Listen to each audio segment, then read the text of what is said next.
Evangelio según San Lucas.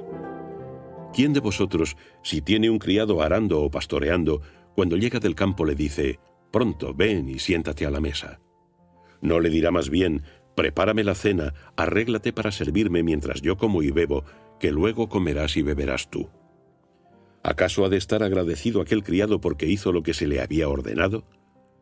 Pues igual vosotros, cuando hagáis todo lo que se os haya mandado, decid: «Somos siervos inútiles, hemos hecho lo que debíamos hacer».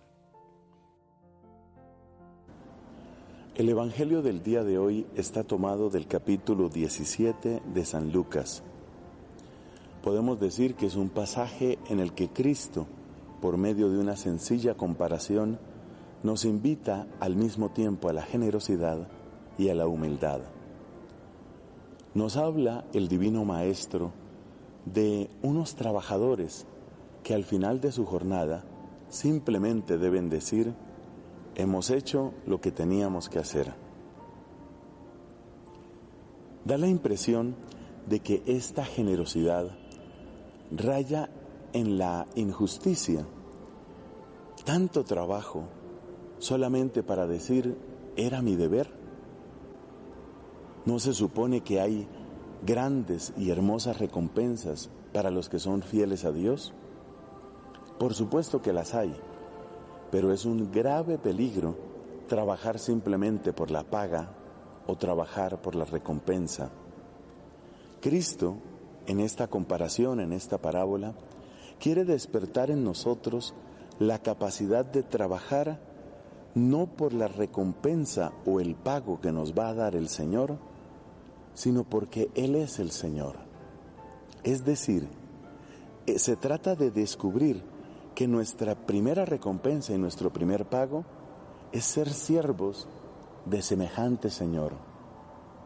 Cuando uno trabaja por la recompensa, fácilmente termina centrado en sí mismo, en lo que a uno le conviene, en lo que a uno le gusta, en lo que a uno le sirve. Pero llevar la vida cristiana con ese criterio sería un terrible error, porque entonces, cuando llegan los momentos de tentación, cuando llegan los momentos de persecución, uno fácilmente va a decir: esta no es la vida cristiana que yo estaba esperando.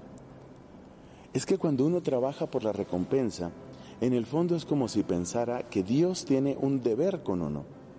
Y si Dios no cumple su parte, entonces ¿por qué tengo yo que cumplir la mía? Estas ideas no las saco yo de una especulación abstracta. Es la experiencia que he tenido también como sacerdote.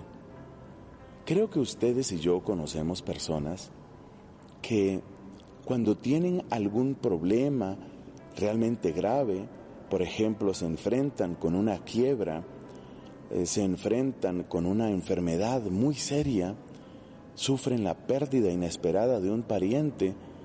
En esos momentos ellos preguntan: ¿pero yo qué hice? ¿Qué hay detrás de esa pregunta?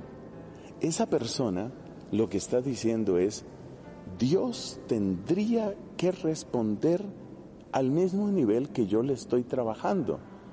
Si yo he sido buena persona, si yo he sido honrado y correcto, entonces no me debe dar ninguna enfermedad seria, no me debe pasar ninguna tragedia, no debo tener ninguna quiebra económica.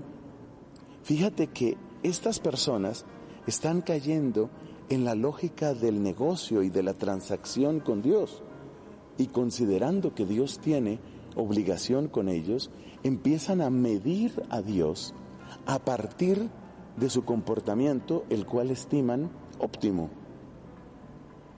Por supuesto, es una trampa terrible, porque si esa persona, por ejemplo, que se considera muy buena, se casa y luego resulta que tiene un hijo y el hijo trae una condición genética extraña o tal vez inesperada o lo que el mundo considera desafortunado, por ejemplo, un niño que tiene un síndrome de Down o un niño autista, entonces la reacción es: ¿dónde está Dios?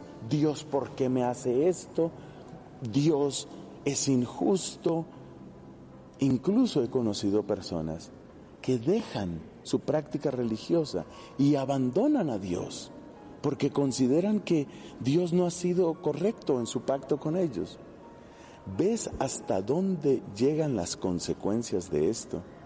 Cuando uno está pensando en que Dios tiene una deuda con uno termina juzgando el comportamiento de Dios, pero obviamente uno se considera el inocente. Es una trampa terrible. Por eso Jesús, porque nos ama, en el Evangelio nos invita a una perspectiva completamente diferente. Tengo mi confianza puesta completamente en el Señor. Tengo mi confianza puesta completamente en su bondad y en su misericordia. Y por eso, en esa confianza, sé que Él me dará lo que más me conviene.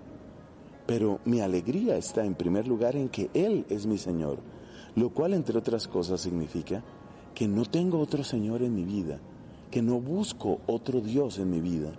Esa es la fuente de mi alegría. Y cuando tengo esa convicción, cuando tengo esa certeza, entonces soy verdaderamente libre y dejo de juzgar a Dios para más bien ser en realidad amigo suyo, siervo suyo, hijo suyo.